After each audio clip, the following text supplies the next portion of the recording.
dia fitiavana lehibe no andraisana anareo ao amin'ny fetry ny fianakaviam-be fitaovana gazety eto a Madagasikara eto amin'ity lapa-panjakana Iavolotisy Androany. Amin'izao fandraisana ny fotoana vaovao zao dia fotoana tokoa ny fampiadabana ary indrindra ivariana fampirina soa. Ka izay no sorako manokana amin'ny sotenanareo izay mitonga ny teny teo ao anatin'izany fandraisana izany taona vaovao izany. Tao anatin'ny roatolo mifanesy izay dia nisy vahoaka maro ny firenena. Isan'izany no fiatrehana ny tivalana retina eto Mandroso izay mandavo namana maro ary mahatsiaro manokana amin'izao fotoana izao ireo namana mpanao gazety izay lava izany aretina izany. Maro izy ireo ary sokanisany eto aho fa fatapalatsika iray avy dia mahatsiaro manokana amin'izy ireo isika amin'izao fotoana izao. Nefa dia miarahaba nareo rehetra ihany koa izay tsy maty fo manaina fa mbola velinaina somatsara dia mifankahita sy mifanasitavitsika androany amin'izao fandraisana zao taona vaovao zao midika izany fa mbola maro ny atitsika andraikitra tokony fanatsika sy hotanterahantsika eto anivony firenena. Ny fotoana androany dia natao fotoana manokana andraisana nareo fianakaviam-be ny fanaovana gazety ao nareo tompona izany ainao-manjery sy ny serasera fanaovana gazety izany na ny gazety antsoratra na ny ainao-manjery. Ao ihany koa ianareo tale mpitapana sy ny mpanao gazety izay solitena eto amin'ity toerana eto amin'ity lapa-ity androany. Mitana andraikitra lehibe eo amin'ny fiainam-pirenena sy ny fiarahamonina ny famparana vaovao sy ny ainao-manjery izay mampita ny vaovao tokony fantatry ny vahoaka malagasy mahakasika ny zavatra mitranga eto amin'ny firenena fa eny fa maneran-tany mihitsy azy. Izany dia manana andraikitra lehibe isika rehetrarehetra ianareo indrindra ao anatin'izany fampitana izany vaovao izany. Andraikitry ny mpanao gazety izany ny manao fanetanana ihany koa man'ny vahoaka indrindra amin'ny fanabeazana mba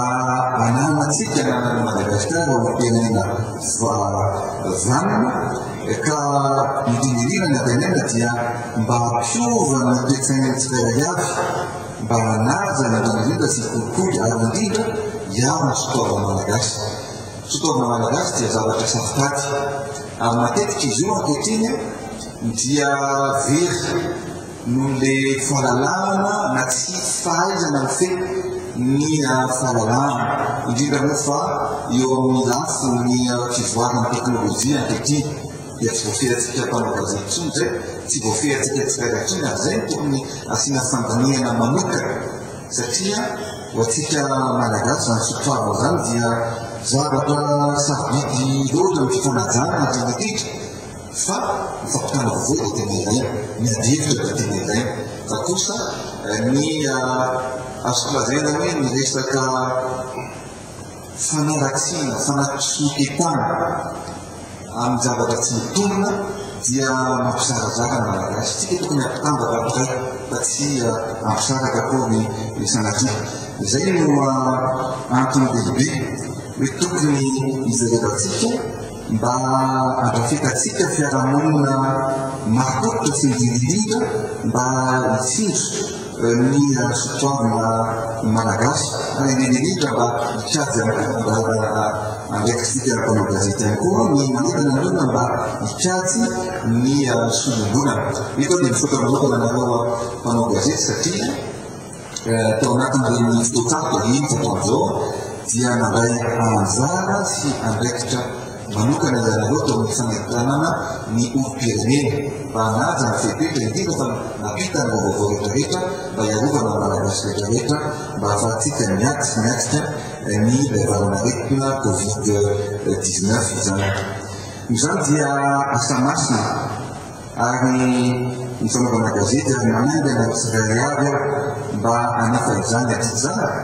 ao anatin'ny fihitsina tanteraka ary ao anatin'ny fitandromana trano ny famarinany vaovao zay apitaina antsanjanana fatatrareo zany hitaka ny famanao an'izany ary ilaina mihitsy zany zavatra zany dia mifanajana ny etika sy ny déontologie. Ny objectivité no andrasan'ny vahoaka amintsika zay fampahafantarana ny vaovao tena marina ary matetika ihany koa ny famakafakana amin'ny zay atao dia famakafakana tsy tonga ny adihevitra mitonga ny tena fampandrosoana fa tokony amin'izay no tokony fatoatsika manokan'izay dia telaza ary manamafanareo fa ny tenako manokana dia manome lanja lehibe ny fiara-miasa amin'ny mpanao gazety ary fitondram-panjakana ihany koa dia misokatra ary indrindrindrindra miandrandana zany fiara-miasa amin'ny mpanao gazety zany. Zava-dehibe ny fifampiresantsika izay indrindra no nanaovana izao fionana tsy hoe fampiarabana fotsiny fa fionana ao anatin'ny petit déjeuner izao mba ataotsika sy ny adihevitra ihany koa satria nareo kare tokona ao ihany koa tokona serasera dia vonona tenako androany ny fotoana anareo mitrahana amin'ny fanontaniana ary mivarizika tokoa mety misy ny ariary amin'ny maha-olombelo fa mety misy ihany koa ny fanontaniana mety tianareo apetraka ka dia vonona tenako androany anao an'izany adihevitra tatoatsika ravabeno fa dia zay fanontaniana manifitika anareo sy tianareo aza ho navarina manoloana ny tokonareo tavoaloha eto amin'ny fiainana zany dia vonona tenako mitonga an'izay adihevitra zay ataotsika ao anatin'ny fahalalina tanteraka izay adihevitra ataotsika zay ilaina ny adihevitra eto amin'ny firenena fa adihevitra mitonga vokatsoa ihany koa tena ilaina vokatsoa amin'ny malagasy vokatsoa amin'ny tanindrazana adihevitra sy fanatarijakevitra misitona atsika hiakatra ambony eny eny ambony fa tsy misitona atsika hidina ty ambany adihevitra eny ambany tany atao sanatria ka zay ny zavatra tiako apetraka sy ny fiara-miasa tiako findovina miaraka aminareo mpanao gazety tsirairay avy. Ny taona moa taona vaovao ka raha misy ny firavitsoa atao dia eny tsy taona vaovao roa rovitina dia mitona zina tonga soa sy fahasoavana fanambinana ary fahasalamana ho atsika tsirairay avy. Mitandriko dia lavitry ny aretina isika rehetrarehetra fa aretina fahasalamana mba ahafahantsika anatanteraka ny adifiny araikitra zay asantsika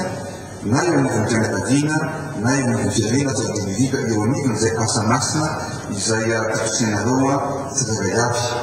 Ary ny raharika ihany koa dia anotsika atsika rehetra andala ny fifankatiava ny firaisakiny ny firaisatsaina ary ny firaisa-po zay aotsika anasoavana ny firenena eo anatin'ny fanatanterahana ny adity andraikitanareo tsirairay avy ity taona roa roapolo sy roa arivo ity ny taona feno fahombiazana iarahantsika mientana ao anatin'ny fitiavan-tanindrazana dia mankasitraka atsika rehetrarehetra marary anareo azo tonana misy moa ny